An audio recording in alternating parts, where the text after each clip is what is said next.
श्रीरङ्गशायिने नमः। ॐ श्रीकान्ताय नमः।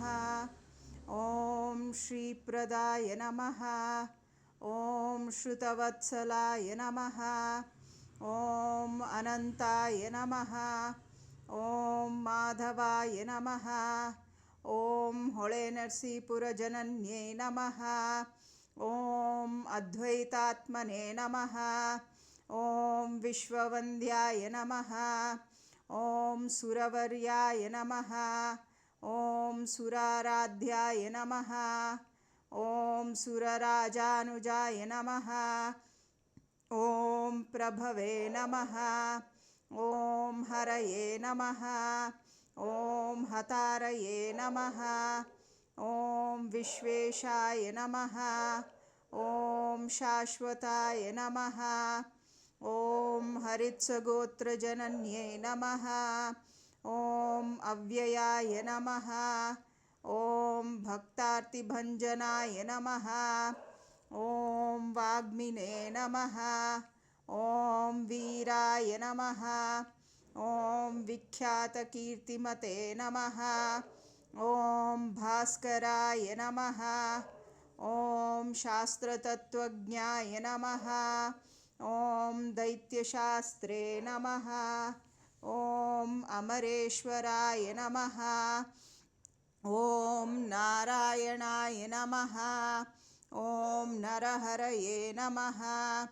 ॐ नीरजाक्षाय नमः। ॐ नरप्रियाय नमः। ॐ ब्रह्मण्याय नमः। ॐ ब्रह्मकृते नमः। ॐ ब्रह्मणे नमः। ॐ ब्रह्माङ्गाय नमः। ॐ ब्रह्मपूजिताय नमः। ॐ कृष्णाय नमः। ॐ कृतज्ञाय नमः।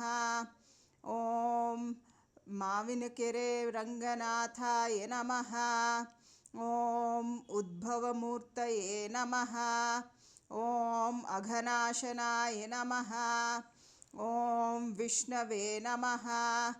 ॐ विशिष्टाद्वैतसंहर्त्रे नमः। ॐ द्वैतसंहर्त्रे नमः। ॐ सज्जनप्रियाय नमः। ॐ ईश्वराय नमः। ॐ त्रिविक्रमाय नमः। ॐ त्रिलोकेशाय नमः। ॐ त्रयार्थाय नमः। ॐ त्रिगुणात्मकाय नमः। ॐ काकुत्स्थाय नमः। ॐ कमलाकान्ताय नमः। ॐ कालीयोरगमर्दनाय नमः। ॐ कालाम्बुदिश्यामलाङ्गनाय नमः।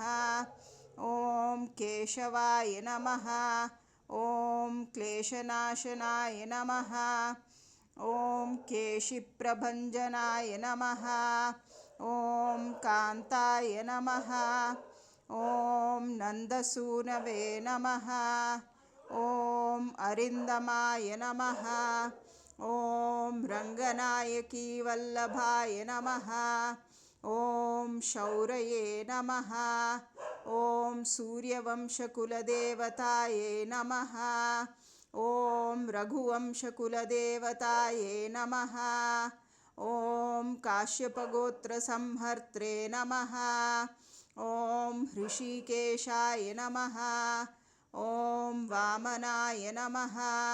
ॐ मधुसूदनाय नमः। ॐ पूताय नमः। ॐ पुण्यजनरक्षिणे नमः। ॐ पुण्यश्लोकशिखामणये नमः। ॐ माविनकेरेगिरिवासिने नमः। ॐ दयामूर्तये नमः। ॐ शान्तमूर्तये नमः। ॐ अमूर्तये नमः। ॐ परस्मै ब्रह्मणे नमः। ॐ परस्मै दाम्ने नमः। ॐ पावनाय नमः। ॐ पवनाय नमः। ॐ पिङ्गळाय नमः। ॐ चन्द्राय नमः। ॐ चन्दोमयाय नमः। ॐ रामाय नमः। ॐ संसाराम्बुदितारकाय नमः। ॐ आदित्याय नमः। ॐ अच्युताय नमः। ॐ भानवे नमः। ॐ शङ्कराय नमः। ॐ शिवाय नमः। ॐ ऊर्जिताय नमः। ॐ महेश्वराय नमः।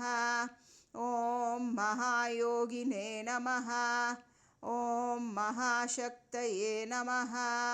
ॐ महत्प्रियाय नमः। ॐ दुर्जनध्वंसकाय नमः। ॐ अशेषसज्जनोपास्तसत्फलाय नमः। ॐ पक्षीन्द्रवाहनाय नमः। ॐ अक्षोभ्याय नमः। ॐ क्षीराब्धिशयनाय नमः। ॐ विभवे नमः। ॐ गिरिशिखरस्थिते नमः। ॐ पिळ्ळैसमुदायसंहर्त्रे नमः। ॐ जितमन्मथविग्रहाय नमः। ॐ चक्रपाणये नमः। ॐ शङ्खधारिणे नमः। ॐ शाङ्गिणे नमः। ॐ खड्गिने नमः। ॐ गदाधराय नमः। इति श्री माविनकेरे रङ्गनाथस्वामी अष्टोत्तरशतनामावळि उत्सवम्।